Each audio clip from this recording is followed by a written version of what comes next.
Hi, my name is Claire C., and today I'm going to be reading for you K. Thompson's Eloise. This is a book that I loved when I was younger, and I hope that you enjoy.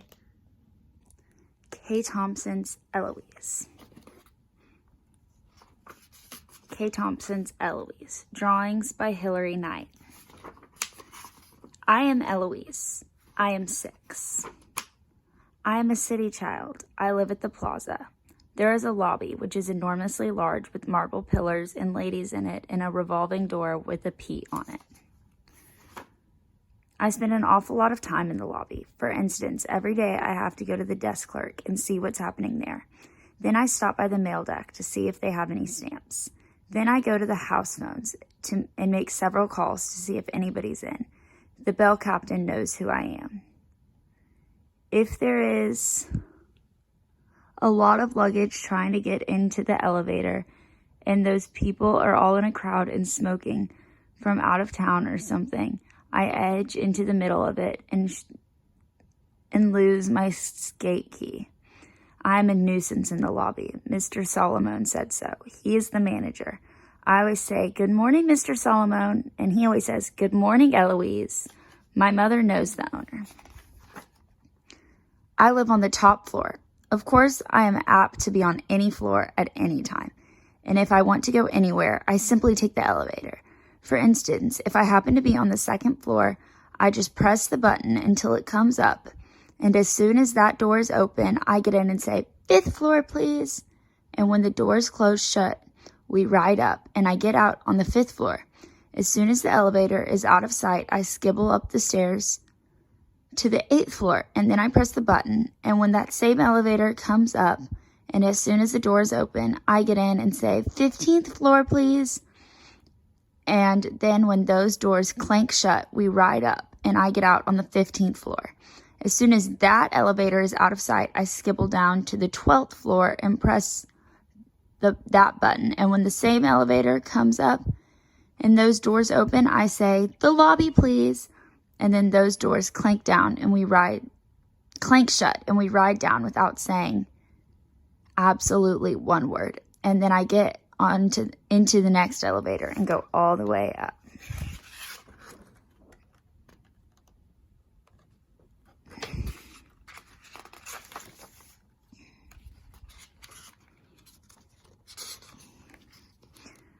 I live down at the end of the hall. Sometimes it takes 2 sticks and a skidder. Sometimes I take 2 sticks and a skidder and skitter them along the walls. And when I run down the hall, I slomp my feet against the woodwork, which is very good for scuffing and noise. Sometimes I slomp my skates if I want to make a really loud and terrible racket.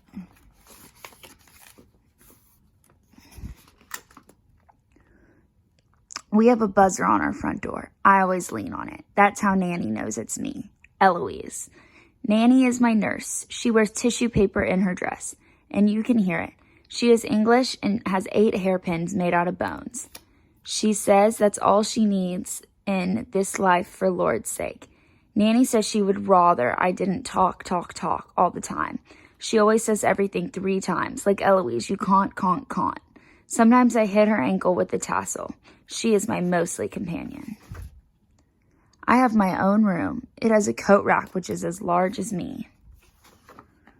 I have a dog that looks like a cat. His name is Weenie. Sometimes I put sunglasses on him. Then I have to scratch his back with a wire hanger. I have a turtle. His name is Skipperty. He eats raisins and wears sneakers. The Plaza is the only hotel in New York that will allow you to have a turtle. Skippity and me, we always know it's morning because Weenie breathes in our faces and kisses us. The absolutely first thing I have to do is braid Skippity's ears. Otherwise, he gets cross and develops a rash.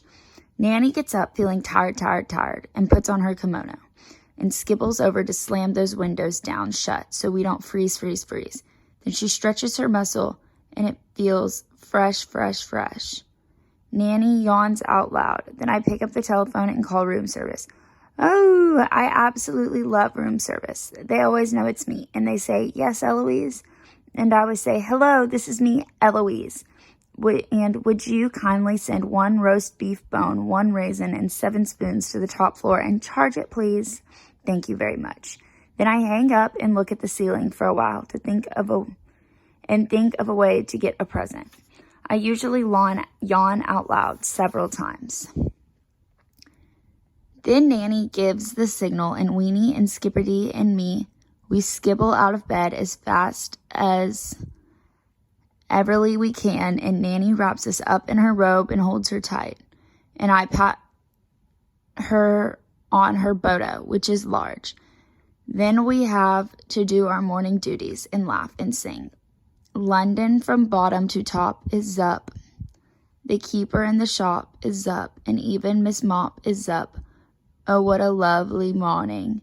In Trafalgar Square, the Bobby's up. In Piccadilly, the Nippy's up. In Covent Gardens, the Clippy's up. Oh, what a lovely morning. We're zup, and we've got to be jolly class from head to toe and in between. Zup, good morning, and how have you been? Oh, what a lovely morning. The Royal Navy is up. Buckingham Palace is up, and even the BBC is up. Oh, what a lovely morning.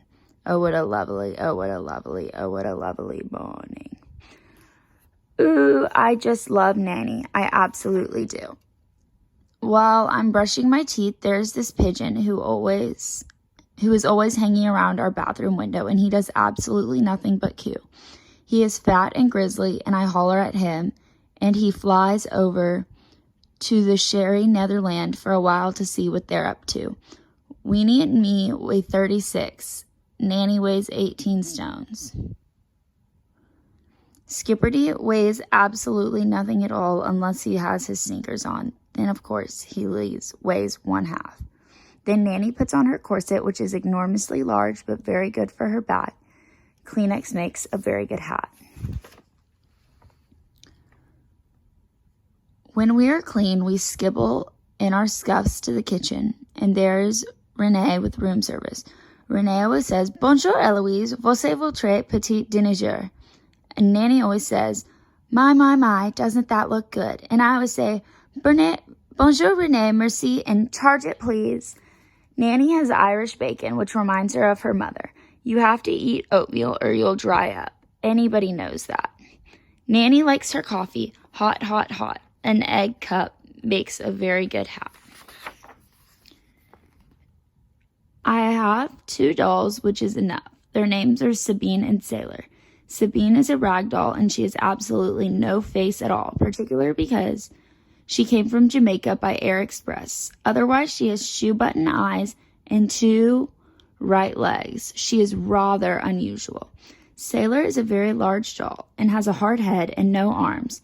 She was in the most terriblest accident, and she bleeded so hard she almost choked in the night, and this ambulance came and took her to the hospital, and it was an emergency, and they had to give her all this terribly dark medicine and a lot of Band-Aids. When she came back home, she was weak, and had to take cod liver oil. I gave her a strawberry leaf from under my grapefruit for not whimpering, and Weenie licked her face. They have to have a teaspoon of water every hour or so. So you can see they're extremely a lot of work. Here's what I like to do. Make things up. Here's what I can do. Chew gum, write, spell, stand on my head for the largest amount of time. Stand on my toes, get dizzy and fall down, make a terrible face. And here's the thing of it. Most of the time, I'm on the telephone. My day is rather full. I have to call the valet and tell him to get up here and pick up my sneakers to be cleaned and pressed. And I have to have them back for sure, without fail. Then I have to play the piano and look in the mirror for a while. Then I have to open and close the door for a while. And as soon as I hear talking and laughing, I skitter out and run down the hall. And if there's an open door, I have to walk in and pretend I'm an orphan. And sometimes I limp and sort of bend to the side and look sort of sad in between the arms. And they give me a piece of melon or something. Then I roam around the halls. Then I have to scurry down to the 10th floor to adjust those thermostats in case anybody needs it. And then if there's a fire on the 6th floor, I know how to fix it. Then I have to hide and see what the hotel officers are up to. All they do is walk and talk. I've never been arrested. Then I have to hurry back up to the top floor.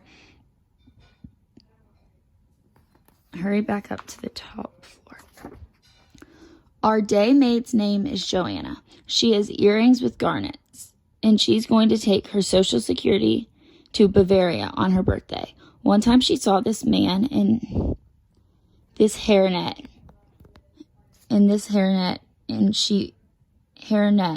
and he bawled her out for taking his razor blades.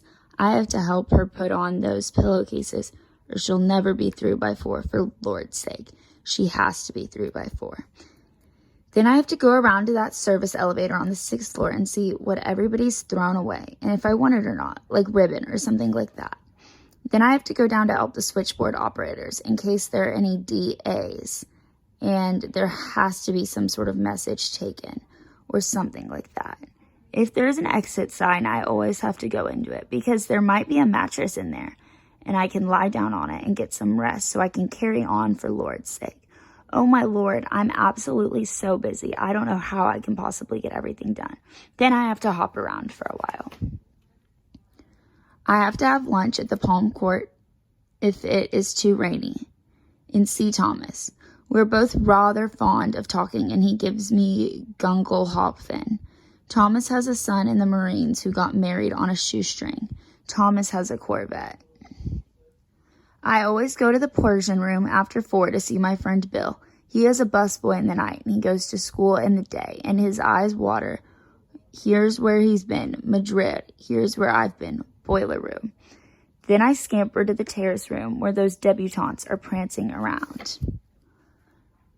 Then I have to skibble into the Baroque room because sometimes there's chalk and there's this pitcher with ice water in it, and you should see the cigar smoke left over from a General Motors meeting. Oh my Lord. Then I have to help the busboys and waiters get set up in the crystal room.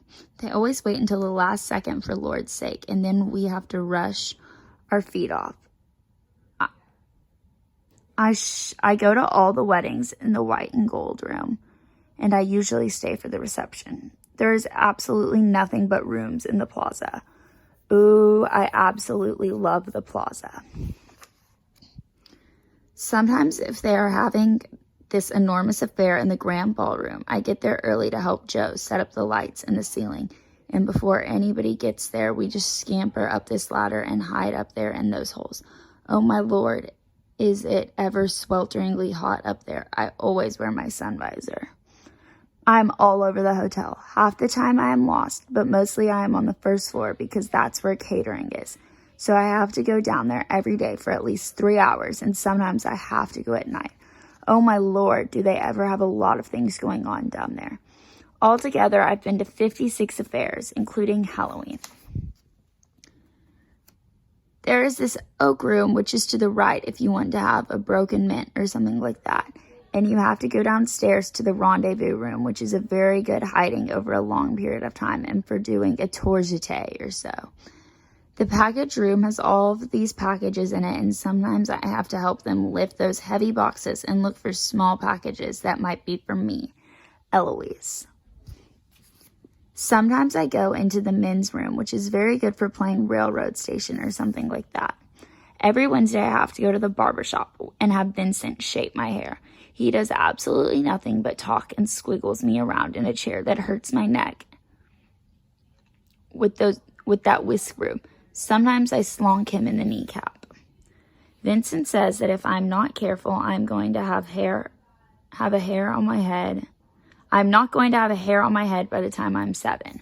For Lord's sake. Getting bored is not allowed. Sometimes I comb my hair with a fork. Sometimes I wear my arm in a sling. Sometimes I put a rubber band on the end of my nose. Toe shoes make very good ears. Sometimes I wear them to lunch. Here's what I like to do. Pretend. Sometimes I have a mother with 40 children. Sometimes I'm a giant with fire coming out of my hair. Sometimes I get terribly sick and have to be waited on. Sometimes I get so sick my head falls over and is wobbling until it is loose. Then we have to call my mother long distance and charge it. My mother is 30 and has a charge account at Bergdorf's. She wears a 3.5 shoe. I put a large cabbage leaf on my head when I have a headache. It makes a very good hat. My mother knows Coco Chanel. She goes to Europe and Paris and sends for me if there's some sun. I am always packed in case I have to leave on TWA at a moment's notice or something like that. My mother has AT&T stock and she knows an ad man, whatever that is. Sometimes when my mother goes to Virginia with her lawyer, he has an office on Madison Avenue. He already has had the whooping cough and the measles. Sometimes I give him rubber candy. He is absolutely so dumb he eats it. Sometimes he brings me a present, whether I deserve it or not. I usually do. Here's what he likes, martinis. Here's what I like, dandelions. Sometimes I have a temper fit, but not very often. I absolutely dislike school, so Philip is my tutor. He goes to Andover. My mother knows the dean. He wears red garters and is boring. When we have our French lesson, he reads in French about La Petite, Cousine de Marie, and her Hardin, and sometimes I listen to him, but not very often. Here's what makes Philip angry. He says, "Alors nous commenterons." I say, "Alors nous commenterons." He says, "Shall we settle down, Eloise?" And I say, "Shall we settle down, Eloise?" And he says, "That's quite enough, Eloise." And I say, "That's quite enough, Eloise." And he says, "I meant it, Eloise." And I say, "I meant it, Eloise," right back at him. And he looks at me with fiercely eyes. And I look right back at him with fiercely eyes. And then he says, "That will do, Eloise." And then I say, "That will do, Eloise." And then he shouts, "Eloise, I mean it." And I shout, "Eloise, I mean it," right after him. And then he gets madder and he says, "Stop it at once." And then I say, "Stop it at once." And then he stands up and he says, "Very well, Eloise." And then I stand up and say, "Very well, Eloise."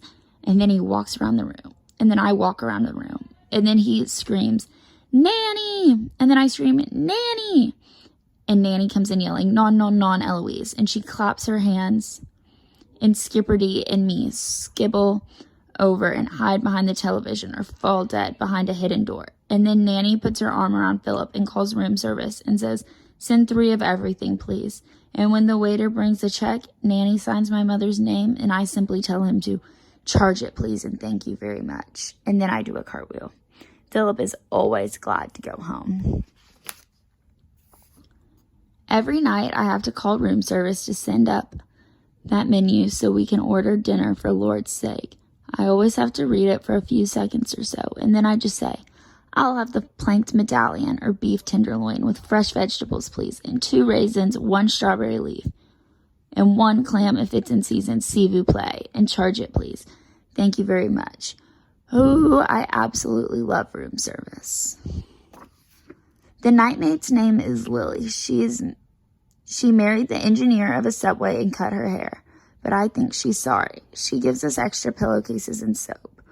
Once there was this most terrible storm that came up and it rained, and all the thunder was clomping itself into this water, and all these people were drowning without air. Absolutely no one was saved. Paper cups are very good for talking to Mars. TV is in the dining room. I always watch it with my parasol in case there's some sort of glare. And oh my Lord, when it's fight night, Nanny is absolutely wild. And we have to scamper into our places and get ready. And Nanny has to find her players.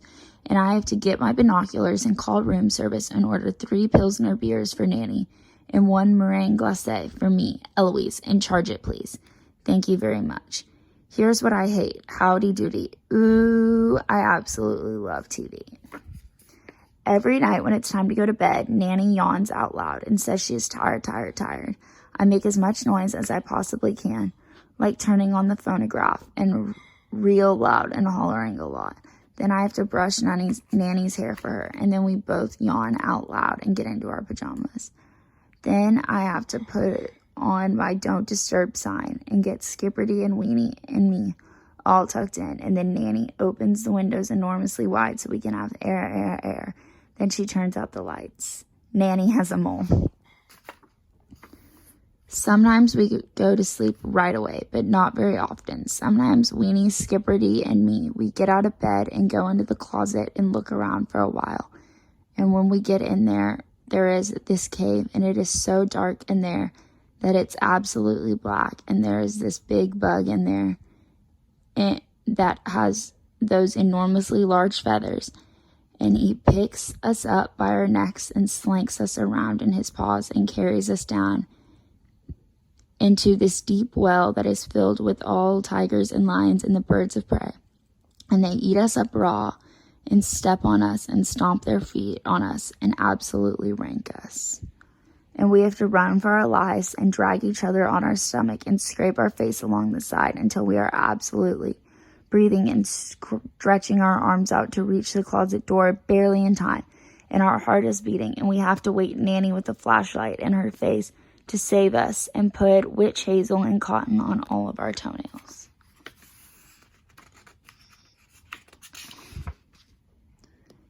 And Nanny has to get up and pamper me and spoil me for a while I am out of my bed, out of my head with fever and pain. After all, I am only 6. Oh my Lord, there's so much to do. Tomorrow I think I'll pour a pitcher of water down the mail chute. Oh, I absolutely love the plaza. Thank you so much for reading Kay Thompson's Eloise with me. I hope you enjoyed it as much as I did and that you have a great day.